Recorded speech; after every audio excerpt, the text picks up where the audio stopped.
Welcome. मैं Radhakrishna IDK coaching campus के YouTube channel में आप सभी लोगों का स्वागत करता हूं।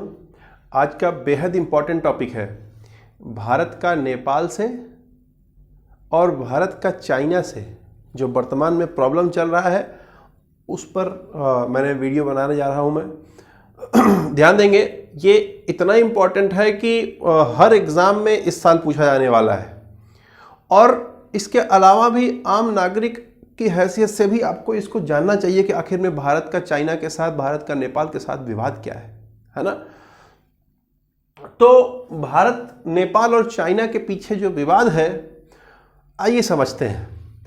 पूरे को समझने के लिए देखिए हमें ये 5 चीजें समझना पड़ेगा, है ना, कि चाइना का मॉडल क्या है, चुंबी घाटी विवाद क्या है, काला पानी विवाद क्या है, CPEC चाइना पाक इकोनॉमिक कॉरिडोर क्या है, गलवान घाटी विवाद क्या है।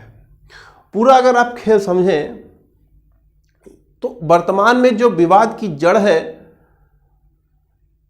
एक बात आप समझिए कि एक होता है डिक्लेयर्ड एजेंडा और एक होता है हिडन एजेंडा। यानी कि एक होता है जो घोषित किया जाता है कि हम ये काम फला चीज के लिए कर रहे हैं, लेकिन उसके पीछे मकसद कुछ और होता है।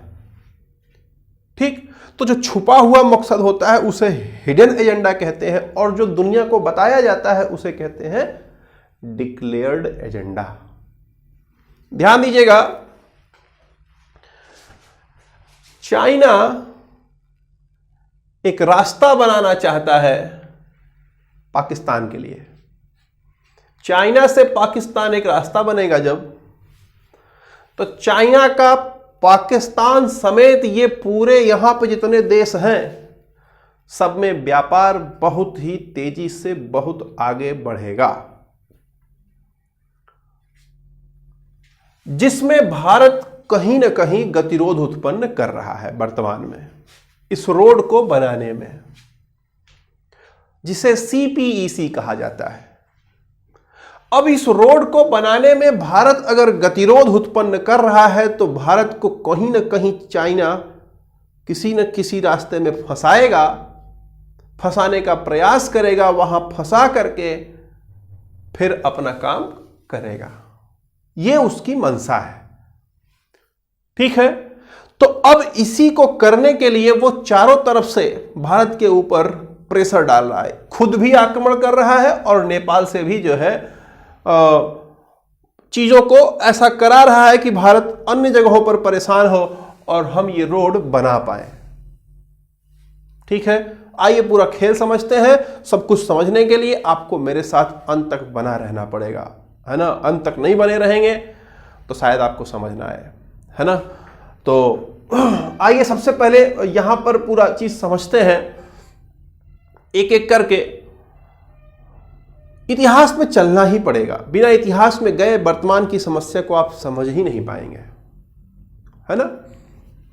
तो आइए सबसे पहले सीखते हैं कि चीन जो देश है, जिसको चीन किस मॉडल पर काम करता है। तो सबसे पहले ये बात समझ लीजिए कि चीन एक प्रसारवादी देश है ना। यानी कि अपनी सीमा का वो हमेशा प्रसार करते रहना चाहता है। भारत के साथ ऐसा नहीं है। भारत तो वसुधैव कुटुंबकम वाले जो है मामले में विश्वास रखता है। पूरी दुनिया जो है हमारी है, मतलब वसुधैव कुटुंबकम। तो दोनों के थीम में अंतर है। हम लोग जो है डेमोक्रेसी है, वहां डेमोक्रेसी नहीं है। ध्यान दीजिएगा मेरी बात कि मुख्य लड़ाई यहां पर भारत और चाइना की है। पाकिस्तान और नेपाल ये सब मोहरे हैं, है ना। चेस अगर आपने खेला हो तो जो प्यादे होते हैं ना, उसमें ये नेपाल और ये पाकिस्तान, ये सब प्यादे हैं, है ना। नेपाल, पाकिस्तान, भूटान, बांग्लादेश, ये सब प्यादे हैं। तो समझिएगा बात यहां पर कि नेपाल जो है, चाइना विकासवादी है, या विकासवादी नहीं, प्रसारवादी। जहां उसके अंदर यह है कि मतलब अपनी सीमा का हमेशा विस्तार करते रहना। जब तिब्बत पर चाइना का अधिकार हो गया तो वहां के उस समय के प्रेसिडेंट माओ जेडान ने कहा कि ये हथेली है। कौन? ये जो भाग है, ये भाग बोला, ये भाग तिब्बत है, तिब्बत को हथेली बोला और बोला कि अब हमारा टारगेट होगा 5 अंगुलियों को और कब्जा करना, तब जाकर के हमारी मुट्ठी बंद होगी। तो अभी तो हम हथेली पर कब्जा किए हैं। हथेली कौन? तिब्बत। अंगूठा कौन? ये लद्दाख। फिर उसके बाद ये पहली अंगुली कौन? ये नेपाल। ठीक। फिर उसके बाद दूसरी अंगुली कौन? ये सिक्किम, है ना। फिर ये यहां पर ये वाली अंगुली कौन? बोलता है भूटान। और अंत में अंगुली कौन आएगी? 5वीं, बोलता है अरुणाचल प्रदेश। बोलता है ये 5 हम कब्जा करेंगे और उसके बाद जो है तब हमारी मुट्ठी बंद होगी। तो उस समय से ही प्रसारवादी देश। क्लियर? अब देखिए, चाइना की हमेशा से मंशा रही है कि वो इन 5 प्रदेशों को कब्जा करेगा। ये 5 को कब्जा करेगा, नेपाल को भी, लद्दाख को भी, सिक्किम को भी, भूटान को भी और उसके बाद अरुणाचल प्रदेश को भी। हमारे देश ने, इंदिरा गांधी प्रधानमंत्री थी, चाइना के नाक के नीचे से सिक्किम को अपने देश में मिला लिया। 65,000 लोग मतदान किए थे, 64,000 लोग लगभग भारत के पक्ष में मतदान किए और भारत में मिला लिया गया सिक्किम को। चाइना खफा है उसको लेकर के। अब देखिएगा, ध्यान दीजिएगा, भारत ने स्ट्रेटेजिकली कहां पर क्या क्या किया है जिसके कारण जो है चाइना खफा है। अगर आपको याद हो 2017 में डोकलाम विवाद, तो यहां पर मैं डोकलाम प्लेटू जो है उसका एक छोटा सा यहां पर 5 मिनट में देना चाहूंगा। ध्यान दीजिएगा, यह आपका सिक्किम है, इधर भूटान है ना। और उसके बाद जो है भूटान का ही क्षेत्र है चुंबी घाटी। चुंबी घाटी जो है वो भूटान का क्षेत्र है। चुंबी घाटी से चाइना, भूटान का ही है, तो चाइना और भारत जुड़ा हुआ है। क्लियर है? चाइना ने क्या किया? यारडोंग, कहां से? यारडोंग से चाइना ने रोड बनाने की सोची। कहां पर? ये एकदम यहां ला करके सटाने की बात की, यानी कि चुंबी घाटी तक या डोकलाम तक। क्लियर है? अब अगर ये रोड यहां तक बन जाता है, कहां तक? यारडोंग से अगर ये रोड चुंबी घाटी तक आ जाता है, यानी डोकलाम तक आ जाता है, तो भारत के लिए क्या समस्या? भारत को डर क्या था? देखिए, लड़ाई वहां पर, विवाद जो था वो भूटान और, समझिएगा, भूटान और चाइना का आपस में विवाद था।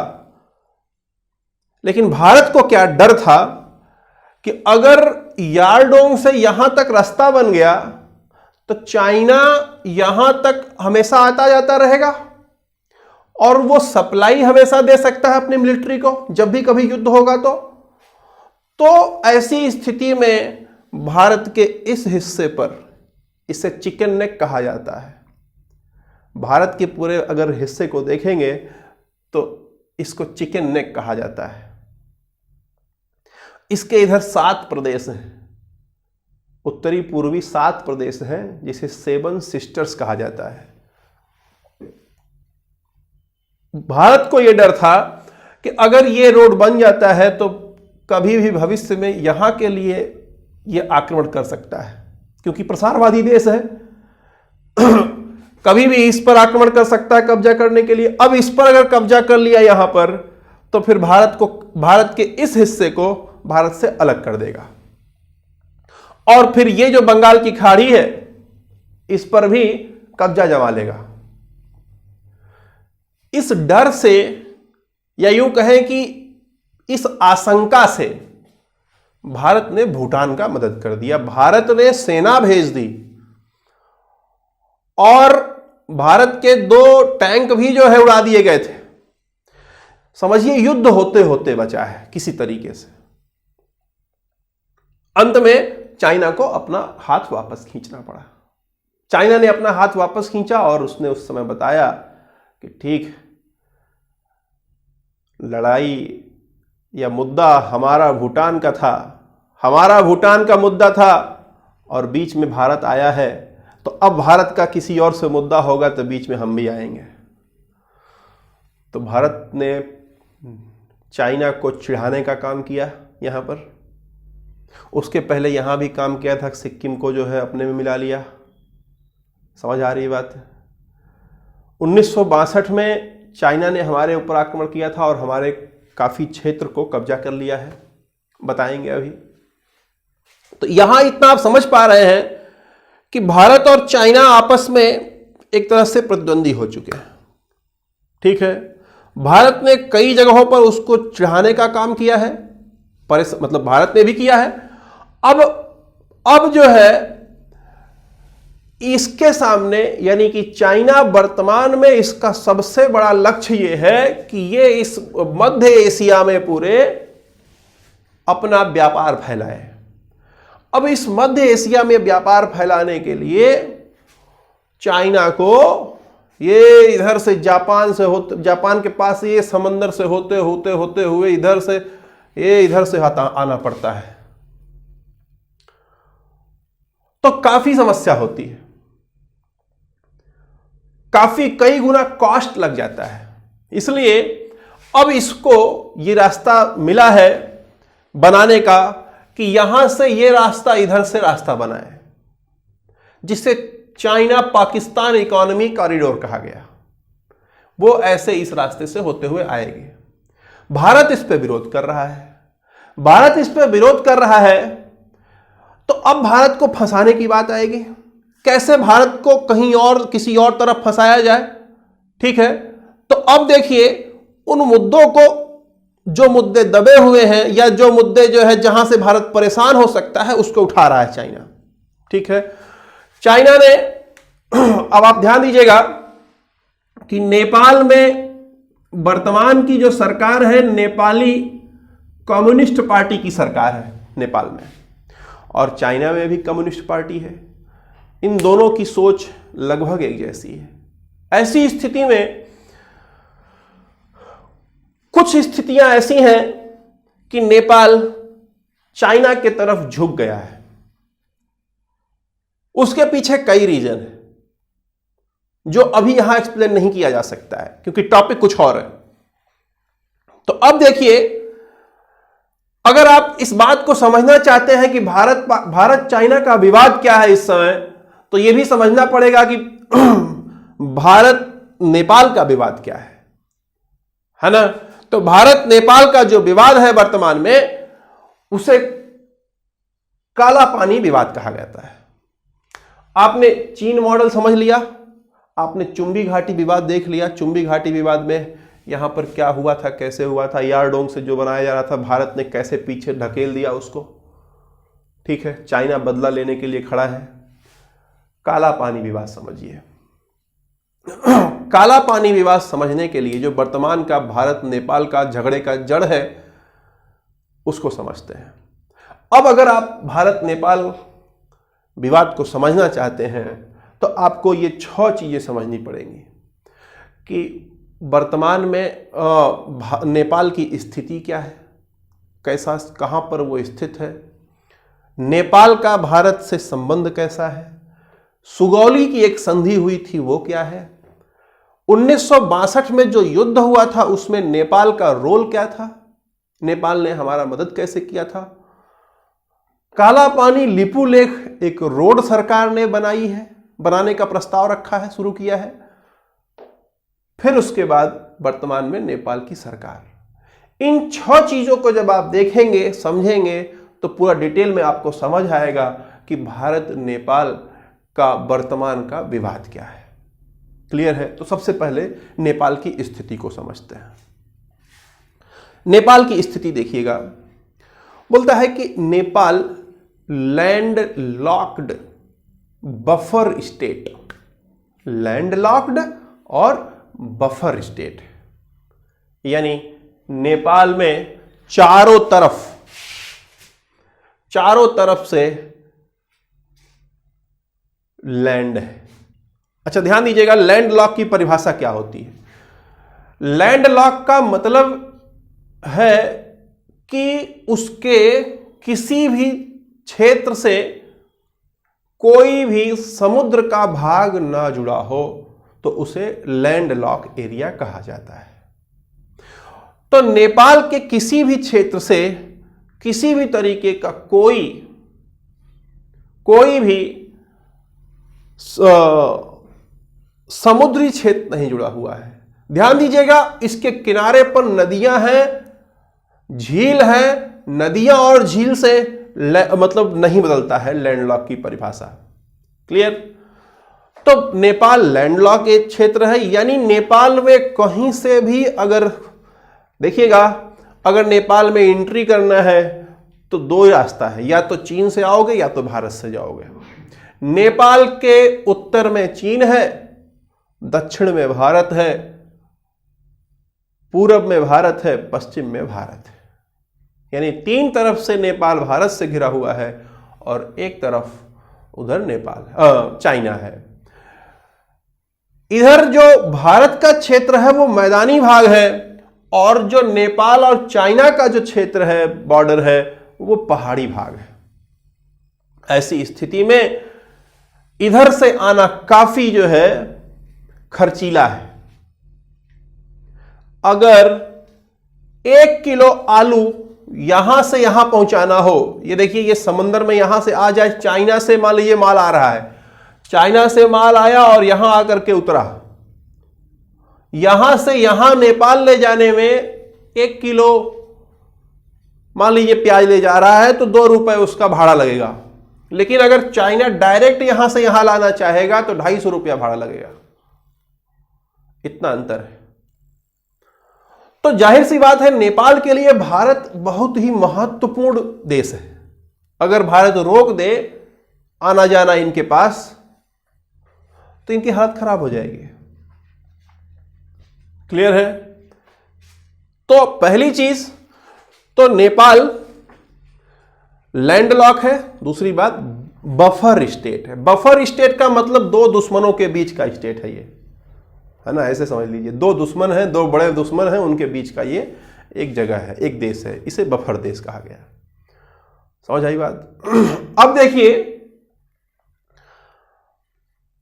नेपाल का भारत से रिश्ता कैसा है। तो नेपाल भारत का रिश्ता ओपन रिलेशनशिप है, खुला रिश्ता है। बहुत कम देशों का होता है आपस में ओपन रिलेशनशिप, यानी कि एक देश से दूसरे देश में जाने के लिए किसी तरह का कोई पासपोर्ट नहीं चाहिए, है ना। एक नॉर्मल केवल औपचारिकताएं हैं, यानी सेनाएं नहीं रहती हैं, नॉर्मल औपचारिकता केवल आने जाने का है। तो और बोलते हैं कि भारत का नेपाल से रोटी बेटी का भी जो है रिश्ता है, यानी कि नेपाल से शादियां भी, भारत और नेपाल के लोगों की आपस में शादियां भी होती हैं, है ना। अगर आप थोड़ा सा धार्मिक हो, जानते हो, तो आपको पता होगा कि भगवान श्री रामचंद्र जी का शादी भी जो है नेपाल में ही हुआ था। क्लियर? तो आप भारत और नेपाल का संदर्भ शुरू से ही बहुत अच्छा रहा है, लेकिन अभी फिलहाल ये संबंध खराब चल रहे हैं, है ना। उसके पीछे चाइना का बहुत बड़ा रोल है ना, और भारत का भी। ऑब्वियस सी बात है कि दोनों में खटास है तो कुछ न कुछ है प्रॉब्लम। आइए देखते हैं, ठीक है। तो नेपाल की स्थिति और नेपाल भारत का संबंध आप समझ पा रहे हैं। अब आगे बढ़ते हैं, सुगौली की संबंधी के बारे में देखते हैं, सुगौली की संधि, ठीक है।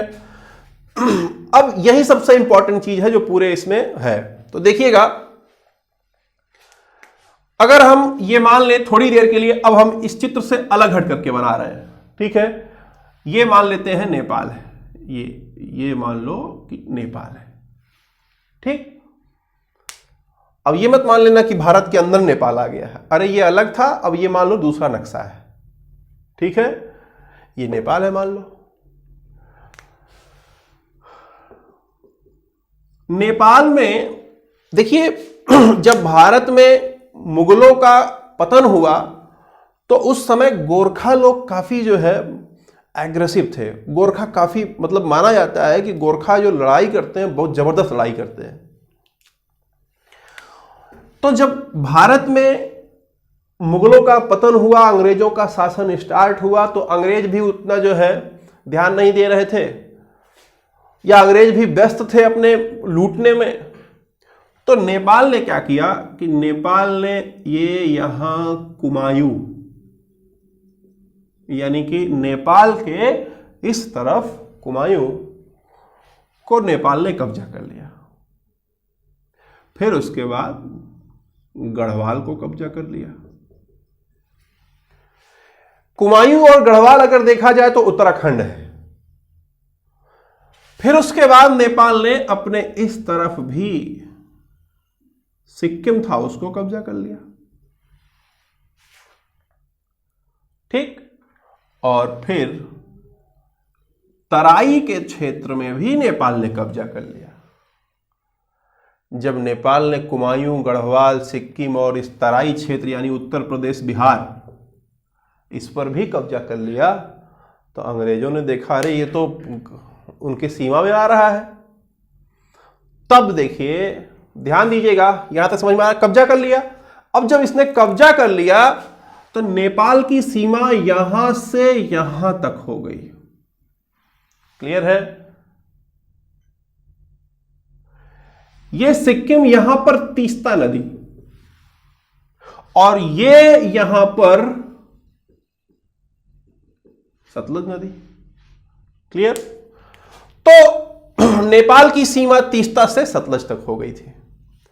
तब क्या हुआ, अंग्रेजों से इनका युद्ध होता है, अंग्रेज आक्रमण कर देते हैं। तब फिर एंग्लो नेपाल वार शुरू होता है, यानी कि अंग्रेजों का नेपाल, अंग्रेज मतलब जो भारत में शासन कर रहे थे, ईस्ट इंडिया कंपनी का नेपाल से जो है युद्ध हुआ। युद्ध में गोरखा लड़े तो बड़ी वीरता से, लेकिन हार गए। नेपाल हार गया और भारत में जो अंग्रेजों की हुकूमत थी ईस्ट इंडिया कंपनी की, वो जीत जाते हैं। अब वो जब जीत जाते हैं तो एक संधि होती है। क्लियर है? एक संधि होती है जिसे नाम दिया गया सुगौली की संधि। यह सुगौली की संधि 1815 में हुई और 1816 में लागू हुई। युद्ध 1814 से 1816 के बीच चला था। क्लियर है? संधि 1816 में लागू हुई, तो मुख्य रूप से 1816 ही आप आंसर मारते हैं। ठीक है? यह सुगौली है कहां पर, तो ध्यान दीजिएगा, बिहार के चंपारण जिले में सुगौली है। ठीक है? वहां पर इंग्लैंड, मतलब यूरोप, यानी जो हमारे देश में राज करते थे इंग्लैंड वाले, उनके बीच और नेपालियों के बीच एक संधि हुई। संधि में यह कहा गया कि गढ़वाल, कुमायूं, ये जितना जीते हो सब छोड़ो। किसको? नेपाल को। तो नेपाल ने स्वीकार किया, और नेपाल ने स्वीकार किया कि अब हमारा जो सीमा होगा वो ये होगा। क्लियर है? तो ये जो सीमा है, इसे भारत में शारदा नदी कहा जाता है, और वहां के लोग इसे महाकाली कहते हैं। क्लियर है? और इस नदी को मेची नदी कहा गया। क्या? मेची नदी। मेची यानी नेपाल का अब जो बॉर्डर हुआ वो महाकाली से मेची नदी तक हो गया इधर। और बोला इधर जो यहां नीचे आ गए हो, यहां से ऊपर जाओ, हटो यहां से, त्रिवेणी नदी की तरफ से जाओ। तो यहां त्रिवेणी नदी इसका भाग हो गया, मतलब इसका बॉर्डर हो गया, है ना। यहां पे कोई समस्या नहीं, मेन समस्या यहां पर है। ठीक है? तो देखिए, ये जो त्रिवेणी नदी है, आगे आकर के बिहार के चंपारण में त्रिवेणी बांध भी बनता है, अगर आप जानते हो थोड़ा बहुत तो। आगे ध्यान दीजिएगा, ये मेची नदी आगे बिहार में जब आती है तो बिहार के किशनगंज में आकर के महानंदा में मिल जाती है। ठीक है, यहां तक समझ में आ गया बात। यानी कि इस सुगौली संधि में ये मान लिया गया कि नेपाल की सीमा महाकाली से मेची के बीच में रहेगी, एम के बीच में रहेगी, एम से महाकाली, एम से मेची के बीच में रहेगी। यहां तक क्लियर है? चले आगे। अब आगे बढ़ते हैं। अब आगे देखिए 1962 में जब युद्ध हुआ तब क्या हुआ, क्लियर है? अच्छा, थोड़ा सा और समझ लीजिए यहां पर अब प्रॉब्लम क्या है ना? प्रॉब्लम यह है कि यह महाकाली नदी, आइए देखते हैं। देखिए अब अगर आप यहां पर समझें चीजों को बेहतर ढंग से,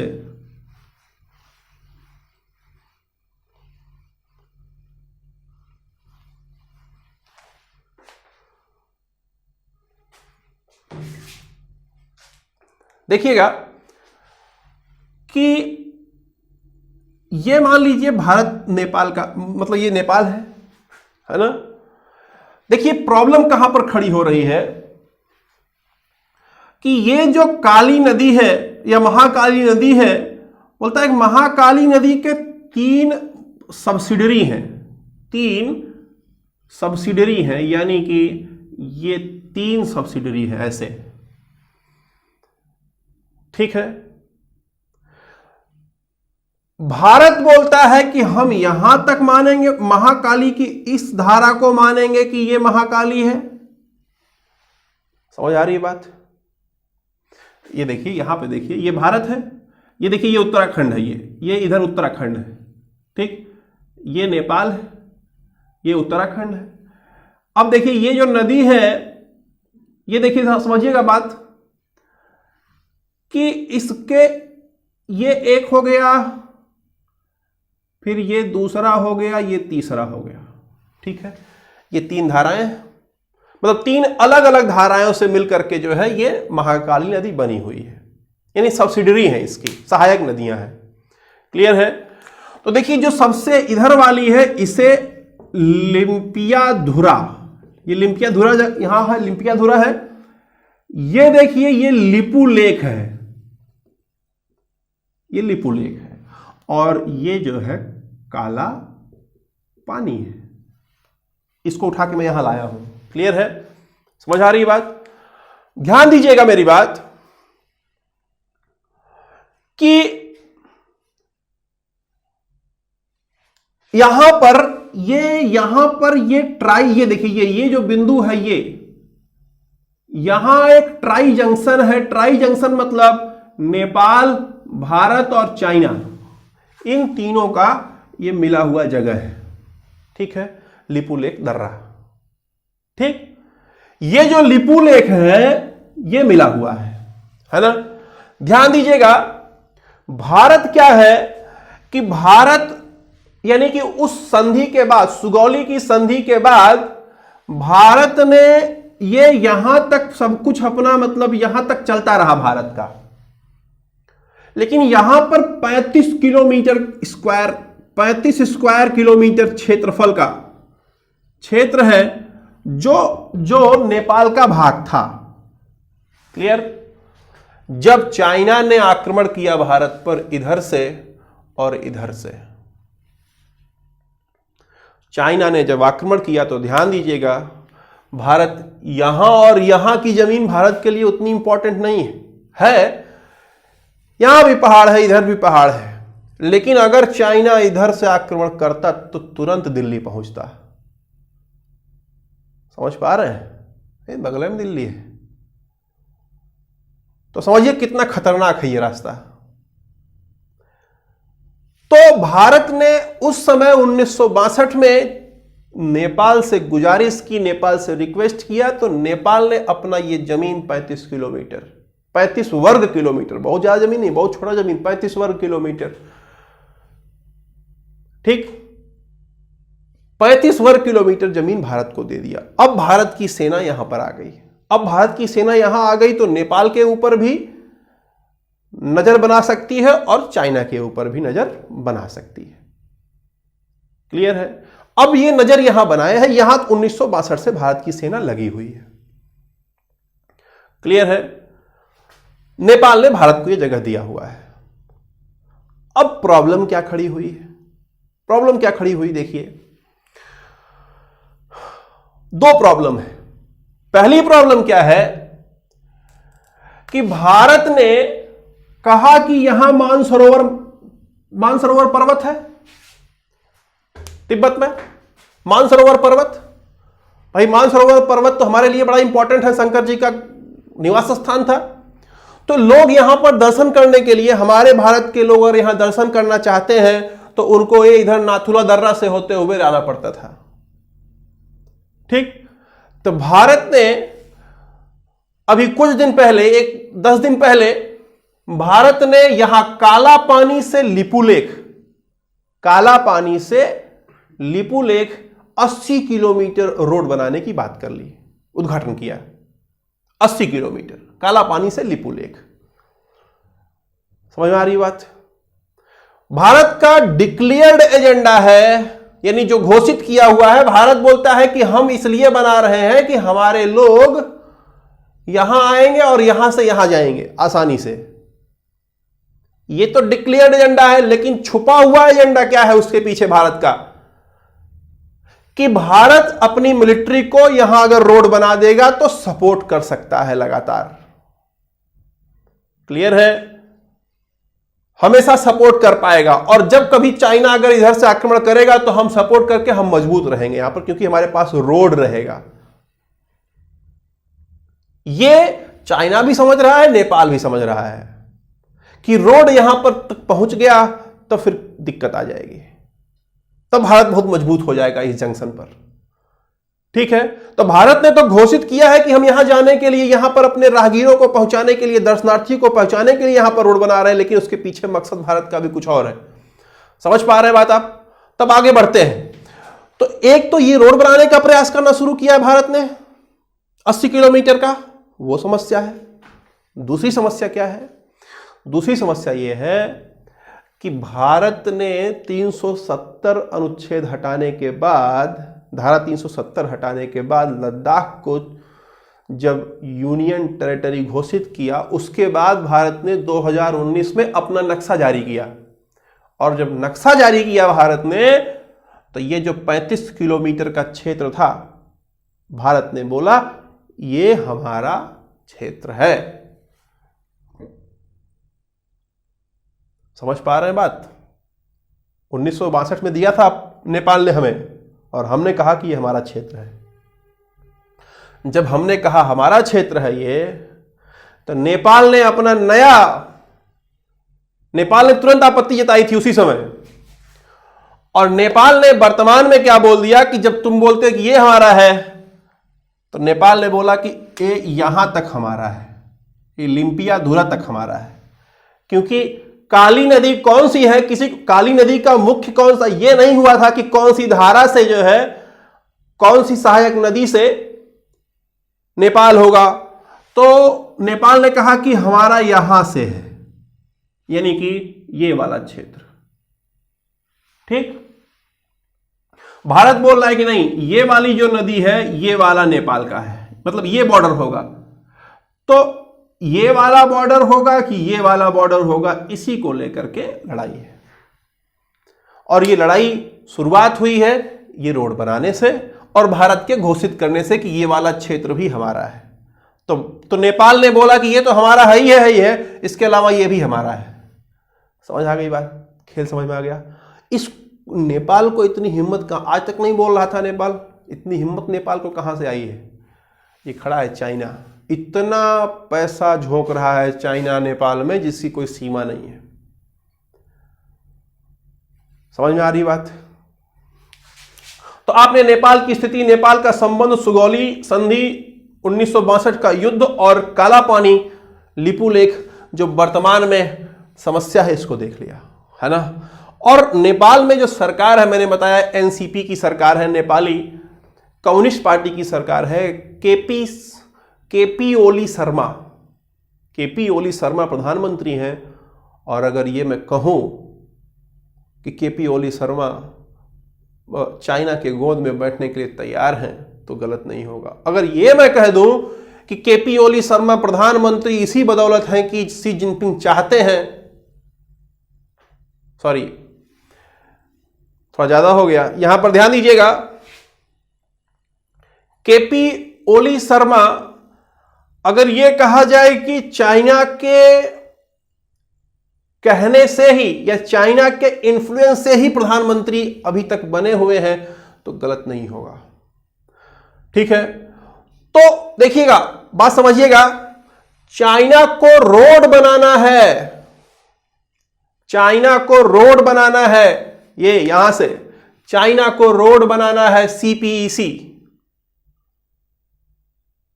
अब चाइना को रोड बनाना है तो भारत विरोध कर रहा है, क्योंकि ये इस क्षेत्र से होकर जा रहा है, और ये क्षेत्र जो है गिलगित बल्तिस्तान है।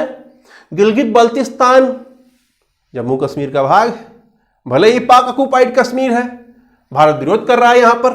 तो भारत विरोध कर रहा है तो भारत को कहीं ना कहीं फंसाना होगा, तो भारत को यहां फंसाया जा रहा है, यहां विवाद में फंसाया जा रहा है। और ऊपर से चाइना खुद भारत को यहां पर घेर रहा है, गलवान घाटी में घेर रहा है। ठीक है, अब गलवान घाटी में क्या हो रहा है, क्या प्रॉब्लम है, गलवान घाटी में क्या समस्या है, आइए उसको देखते हैं। क्लियर है? तो गलवान घाटी को देखेंगे तो आपको समझ में आ जाएगा कि वर्तमान का चाइना और भारत का क्या प्रॉब्लम है। आइए देखते हैं अब आगे भारत का चाइना से इस समय बोन ऑफ कंटेंशन यानी झगड़े की जड़ क्या है, और पूरा स्थिति समझ में आएगा आपको। मैंने बताया था कि चाइना का मुख्य उद्देश्य क्या है वर्तमान में, कि वो यहां देखिए, ये फिगर दिख रहा है आपको, यहां पर अगर आप देखें भारत के नक्शे में ये पूरा भारत है, लेकिन इस पर 1962 में चाइना ने कब्जा कर लिया, अक्साई चीन हो गया। ये वाला भाग गिलगित बल्तिस्तान, और ये इधर थोड़ा सा और ये यहां तक है, ठीक है, पाकिस्तान के कब्जे में है। ये वाला भाग जो बचा हुआ है वो भारत का है, यानी भारत द्वारा जो भारत मतलब कश्मीर पर जो भारत का शासन है, ये वाला भाग है। ठीक है, ये देखिए छोटा सा भाग यहां सियाचिन ग्लेशियर है, जो भारत और पाकिस्तान के बीच झगड़े का जड़ है, और ये चीन ने जो है कब्जा कर लिया था पाकिस्तान से। भारत से इसको कब्जा किया ही था अक्साई चीन 1962 में, चीन से भी ये कब्जा कर लिया था। ठीक, अब जो रोड आ रहा है सीपीईसी, जिसका भारत विरोध कर रहा है, वो रोड यहीं से होके आएगा, इसी रास्ते से। चाइना में मतलब आएगा यहीं, चीन जो चीन का ये क्षेत्र है, इससे गिलगित बल्तिस्तान में होते हुए पाकिस्तान में जाएगा। भारत विरोध कर रहा है। भारत ने अपने देश में देखिए क्या किया है, चालाकी की है, भारत ने दिमाग लगाया है। अब आप समझिए, इसी को हम यहां पर ले आ रहे हैं। भारत ने एक रोड बना दी, लेह से लेकर के ये दौलताबेग गोल्डी तक रोड बना दिया। ध्यान दीजिएगा, दौलताबेग गोल्डी सबसे ऊंची, विश्व की सबसे ऊंची एयर स्ट्रिप, जहां पर आप ये समझिए कि अगर सामान लगातार पहुंचाए रखा जाए, चूंकि ये जो एयर स्ट्रिप है वो भारत के कब्जे में है, और जब ये यहां तक भारत का रोड कनेक्टिविटी हो जाएगा एकदम ये यहां तक, तो ये समझिए कि चाइना जहां रोड लेके आने वाला है दूसरा, वहां अगर कभी युद्ध होता है तो भारत एकदम जो है अपना सामान यहां तक पहुंचा सकता है, यानी अपने सेना को बैकअप दे सकता है। यहां तक समझ में आ रहा है? ये रोड बना हुआ है ना? ध्यान दीजिएगा, जब 1962 में चाइना ने भारत पर आक्रमण किया था, तो जो जिसके क्षेत्र में था वो लाइन ऑफ एक्चुअल कंट्रोल हो गया, तो देखिए ये जो लाइन है, ये जो देखिए ब्लू डॉटेड लाइन आप देख रहे हैं, ये वाला, ये लाइन ऑफ एक्चुअल कंट्रोल है। यानी कि इधर वाला भाग था भारत का, लेकिन चाइना ने 1962 में कब्जा कर लिया, है ना, हिंदू चीनी भाई भाई में। तो हुआ ये कि ये देखिए ये जो रोड है, ये रोड आप देखिए गलवान घाटी में एकदम आकर के सट जा रहा है उससे। किससे? लाइन ऑफ एक्चुअल कंट्रोल से। समझ आ रही बात? अब रोड अगर बन जा रहा है तो जाहिर सी बात है कि इसके इधर आ नहीं सकता है चीन। प्रॉब्लम यह है कि हमारे यहां और चाइना के बीच में कोई रेखा ऐसी नहीं खींची गई है जमीन पर। चित्र में भले है रेखा, लेकिन जमीन पर ऐसी कोई रेखा नहीं है ना, ये चित्र में है केवल, मैप में। तो ध्यान देंगे मेरी बात यहां पर। और यहां पर खूब पहाड़ है, ठंडा होता है, तो लोग हट जाते हैं और चीन के लोग जो है धीरे धीरे अपना उसी में घुसपैठ करते करते, जो जनजाति लोग होते हैं, जो भेड़ चराते हैं, बकरियां चराते हैं, उनके साथ मिल करके अपना बढ़ते रहते हैं। क्लियर है? तो चीन को पहली समस्या यहां पर है कि ये जो रोड बना हुआ है, ये यहां पर गलवान घाटी में ये रोड बन गया, ये गलत बना है। ठीक है, चीन बोलता है कि इससे और 45 किलोमीटर इधर हमारा है। समझ आ रही बात? तो पहली समस्या। और यहीं पर चीन ने क्या किया है, अभी फिलहाल ढेर सारे जो है अपनी सेना ला करके उतार दी है। भारत भी अपनी सेना ला के उतार रहा है। तो यही समस्या, पहली समस्या। दूसरी समस्या ये है कि ये जो देखिए जा रहा है, ये जो लाइन ऑफ एक्चुअल कंट्रोल जा रहा है, भारत बोलता है कि यहां पर एक झील है, पेंगोंग झील। पेंगोंग झील है। पेंगोंग झील को देखिए, पेंगोंग झील पर उभार है, ऐसे उभार है पहाड़ों के। तो उन उभारों को फिंगर्स नाम दिया गया। Finger 1, finger 2, finger 3, finger 4, finger 5, finger 6, finger 7, finger 8, ऐसे फिंगरिंग कर दिया गया। ठीक है, पश्चिम से पूर्व की ओर बढ़ते जाएंगे तो फिंगर की संख्या बढ़ती जाएगी। Finger 1, finger 2, finger 3, finger 4, finger 5, ऐसे बढ़ता जाएगा। जैसे finger 1, finger 2, finger 3, finger 4, finger 5, finger 6, finger 7, finger 8, ऐसे फिंगरिंग की हुई है। भारत का मानना है कि ये जो झील है 135 किलोमीटर की है, जिसमें 45 किलोमीटर क्षेत्र भारत का है और बाकी का चाइना का है।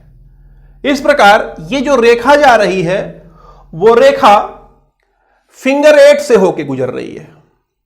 फिंगर 8 से होकर के गुजर रही है।